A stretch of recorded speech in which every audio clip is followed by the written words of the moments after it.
Good morning.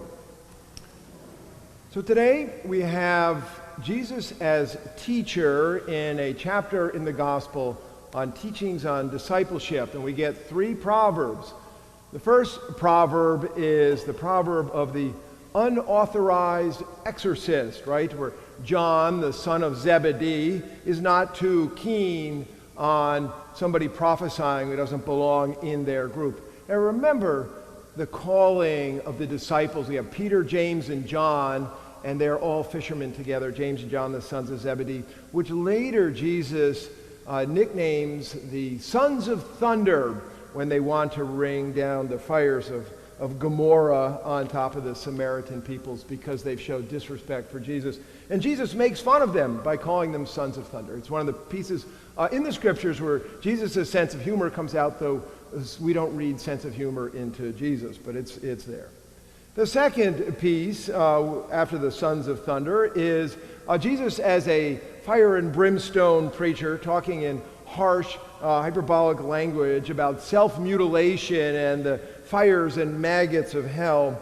Jesus is trying to get our attention, and there is something of that on the podcast that the three of us are doing, and perhaps you might catch up on that also. Then the third sayings are the sayings of salt, which are considered the hardest to understand in the New Testament of things that Jesus had to say. So when I looked at this, I thought, oh, what a preacher's delight. I feel like I'm in jeopardy. Hard sayings of Jesus. And so today, I'm going to choose category 3, sayings that no one understands. So today, it's sayings on salt and what it has to say a little bit about our salty congregation. Now, to understand what we're talking about with reference to salt, we have to put ourselves in Jesus' day and their understanding of salt, which is very different than our understanding of salt. So until about 100 years ago, when modern geology figured out how to find salt and saw that it was all over the place, salt was one of the world's most sought-after commodities. Many of you know from your history classes of old that salt was used as currency, and the Roman soldiers who would have been occupying Palestine were provided a salt allowance. That's how they were paid. It was called a salarium. And it's from that salt that we get the word salary as the same root word.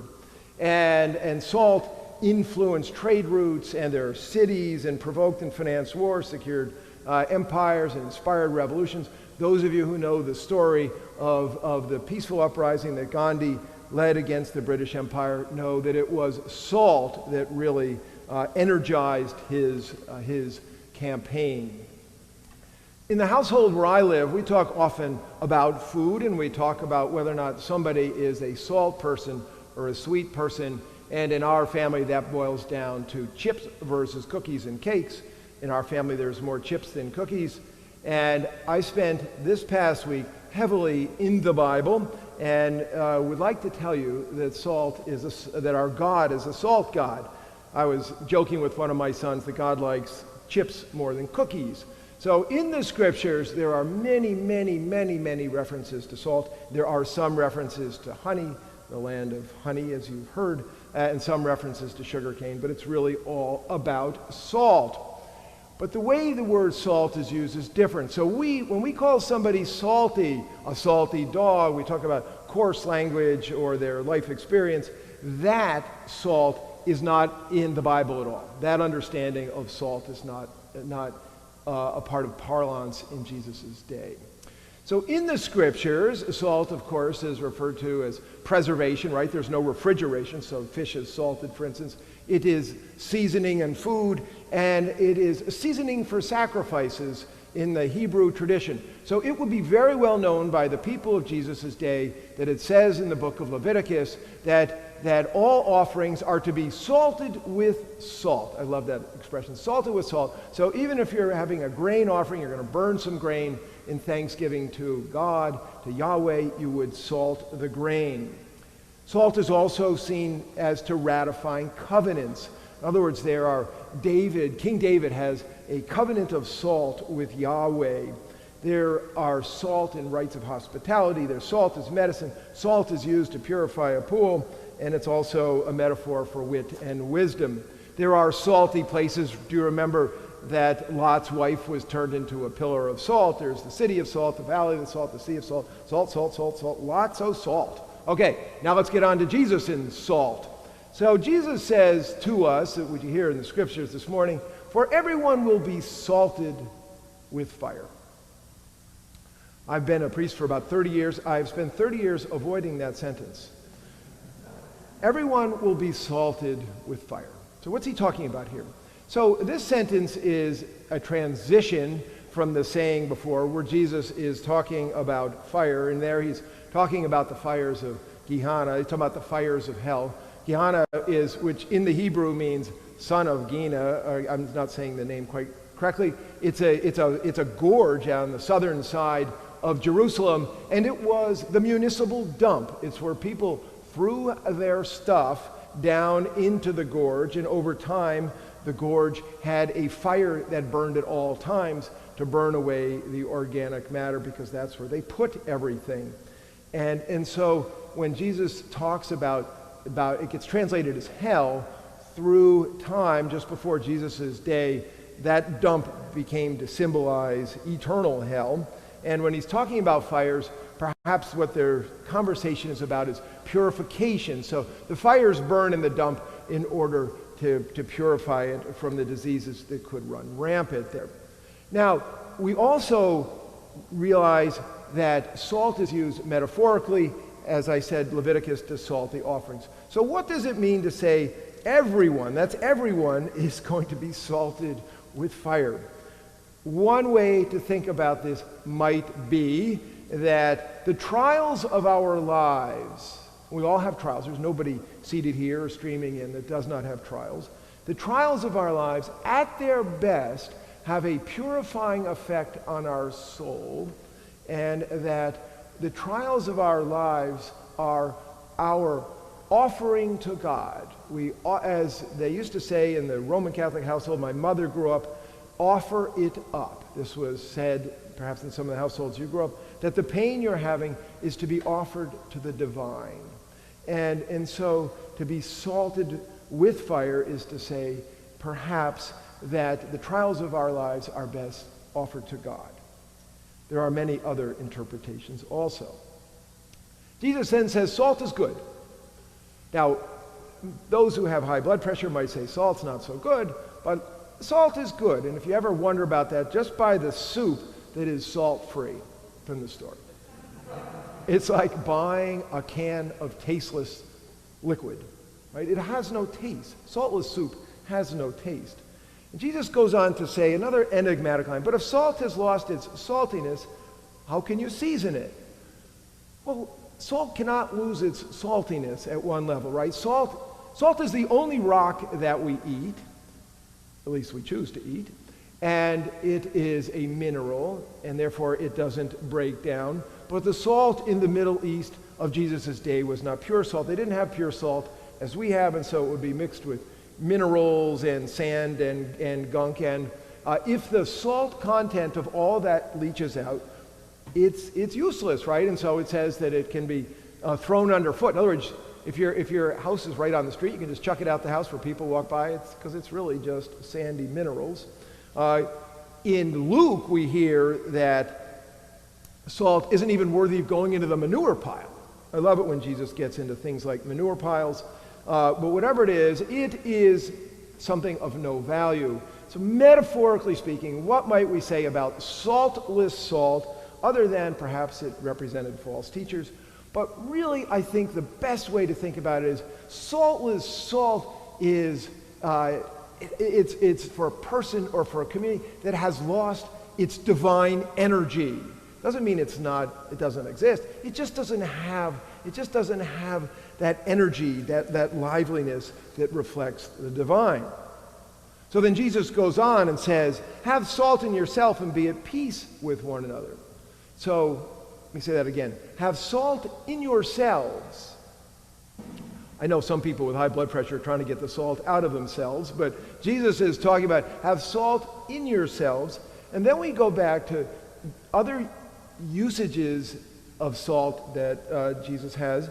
And we have that in Matthew, for instance, where Jesus says, to his followers, you are the salt of the earth. So, in other words, to be a salty disciple means that you're a living example of the power and grace of God. You have something to you. My mother used to say, he's not worth his salt, which was my mom saying, has no value.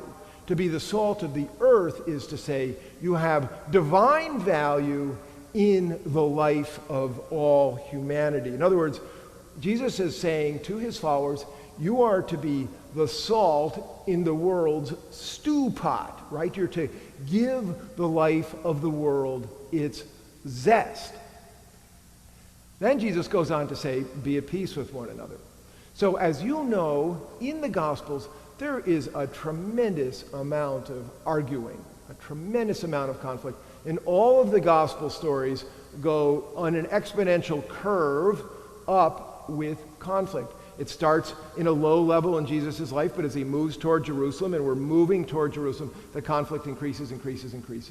And we see in the scriptures that the conflict, the argumentation, the lack of peace is amongst the disciples. Remember, a Sunday or two ago, they were arguing who would be the greatest amongst them. And then, of course, Jesus seems constantly to be in conflict with the religious authorities. And even the question where the scriptures, the stories that Father Justin just read, with John saying, he's not one of us. He's not one of us. So to say that we are to be at peace with one another is at some level to say we are to sit around the common table and to share salt. In other words, pass the salt. I would like you to know that the scriptures are written not only to individuals, but they're written to congregations. They're written to religious communities. And I would like to claim that we at St. Mark's are a salty community. In other words, the people of our parish life, our greater life, and those who join us from afar in the stream, salt their lives with Christ. They season their lives with divine love, and Christ changes the flavor of those lives. Imagine life without any reference to the living Christ in your life, without any reference to the reality of God in your life, and what you'll find is your life would have a very, very different flavor. Secondly, when Jesus says to have peace with one another, I'm reminded of Jesus' new commandment, the Mondatum. This is Jesus' only commandment, and it comes at the Last Supper when he says that I give you a new commandment, to love one another as I have loved you. By this, the world will know that you are my disciples, that you have love for one another. And in being a community of love, the response on the Maundy Thursday service, before we ritually act that out with the washing of the feet, is, peace is my last gift to you. My own peace I now leave with you. Peace which the world cannot give, I give to you. So that to live in a community of love that is not lost in argumentation is to begin to experience peace even in a wildly unpeaceful life, right? None of us live in complete peace. But it is not to say that the peace of God, which passes all understanding, does not reside deeply in our souls as a centerboard does in a ship that is tossed in the storms. And then thirdly, I'd like to claim for us that given that a little bit of salt goes a long way, I would say a little bit of the size of our parish goes a long way in the world. As a community of love in a broken world, we are able, through the lives that we lead, to extend that far and wide. And the world hungers for the salt of divine love. And it is delivered in the world through the lives of so many who gather at St. Mark's. And we as a parish, as a community of love, do well because we enjoy the spirit of the living Christ. The living Christ is the salt of the divine. And we seek to welcome all into our world with no stumbling blocks. We have so many people who join us, for instance, on the stream from far and from wide, who may not even be Christians, but they come to just hear the word and to see a community of love in action. Where Jesus says that a biblical glass of water is never forgotten. All of us as individuals and all of us as a community seek to do far more than the biblical glass of water, far more than just the minimum, to reach out to help the world in great need. Yesterday, we had a wonderful confirmation. 300 people gathered here, 60 people confirmed, and what I was able to do at the end was to bring the bishop down to the Gospel Garden and to see his heart moved by the over 2,000 pounds of organic vegetables that are grown and brought in. This is an opportunity for us to give that biblical glass of water. And the life of the parish is salty because you, the people of the parish and the people of the stream, are salty in the biblical sense, that you reflect the power and the grace of the living God. And we as a parish also enjoy a tremendous staff, an incredible group gathered, the sum of whose parts are greater. I mean, the whole is greater than all of the parts put together. But I want you to know, as we gather here on this Stewardship Sunday, that we as a parish and a gathered people of God are in need of resources, of financial resources, to keep the great machinery of the ministry that is so full and alive with the living Christ going. And so today we are kicking off the Inspired by Love campaign. It is 2 campaigns in one mission. Our mission to be salty in Jesus' understanding of the words. And our 2 campaigns, first the annual pledge campaign, and the second a capital and endowment campaign. The annual pledge campaign, which we have every year, that is like the fuel that goes in the car. You can have a great car, but if you have no fuel, it don't go nowhere. And so it is with us. We come before you every year to have you share your financial resources to go into the resources of the ministry of your parish, where those resources can reach and touch lives that you and me as individuals could never reach and touch. In addition, we're launching a capital and endowment campaign to sustain and to strengthen and to grow the ministry of the parish, which has such a salty effect on the world. And that campaign has a piece for the endowment, and we really need to continue to grow our endowment, because just when the world needs us the most, when the undulations of financial life go down, people need their parish to be strong, and it is the endowment that gives us that strength through time. And also our buildings, the ministry of our buildings, which serve the people of God and the greater community 7 days a week, and sometimes from dawn to dusk. All this we gather together, and Brian and Suzanne, our chairs, of this campaign, are going to say a word in a bit about the campaign. But as I stand here finally and wrap up, I just want to give thanks to all of you, because I can say for your clergy, we are utterly delighted to live our lives amongst such a salty group of folks. People who are salted with the divine, and some of you who are salted in the contemporary sense.